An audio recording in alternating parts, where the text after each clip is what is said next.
জয় শ্রীকৃষ্ণ। বন্ধুরা, আষাঢ় মাস চলছে আর এই মাসকে ধর্মকর্মের মাস বলা হয়। তাই এই মাসে এমন কিছুগুলো সংকেত তোমাদেরকে বলে দেবো, সেগুলো যদি তোমাদের দৈনন্দিন জীবনে ঘটতে দেখো যে কোনো একটা, তাহলে বুঝবে ভগবান কিন্তু তোমাদেরকে একটা ইশারা দিচ্ছে, তোমাদের ভাগ্য নিশ্চিত রূপে বদলাতে চলেছে। কেন বলছি এরকম? আষাঢ় মাস প্রভু জগন্নাথের মাস, মা আদ্যাশক্তির অম্বাবচীর মাস, প্রভু নারায়ণ স্বয়ং এই মাসে যোগনিদ্রায় যায়। সুতরাং এই মাসে এই জিনিসগুলো দেখলে কিন্তু এড়িয়ে যাওয়া যাবে না।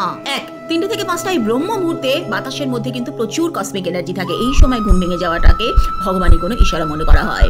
2, ঘুমের মধ্যে যদি তোমরা কোনো শঙ্খধ্বনি বা ঘন্টার আওয়াজ শুনতে পারো, সেটাকে অত্যন্ত শুভ মনে করবে। 3, পুজো দিচ্ছ, প্রদীপের শিখা আপনা আপনি ওপরের দিকে উঠে যাচ্ছে। 4, ধূপের ধোঁয়া যদি তুমি ভগবানের দিকে বইতে দেখতে পাও, সেটাও অত্যন্ত শুভ। 5, বাড়িতে যদি কালো পিঁপড়ের আগমন হয়, অত্যন্ত শুভ সংকেত। তাড়াবে না কিন্তু, পারলে পরে একটু মিশ্রি বা একটু আটা দিয়ে দিও। আষাঢ় মাসে কোনোভাবে যদি হাতি দেখতে পাও, তাহলে সেই যাত্রা শুভ হবেই। কেন? হাতি গণেশজিকে ইন্ডিকেট করে। এরকম কোনো সংকেত তুমি কি পেয়েছো? কমেন্ট করে জানিও তো। জয় শ্রীহরি অবশ্যই লিখো।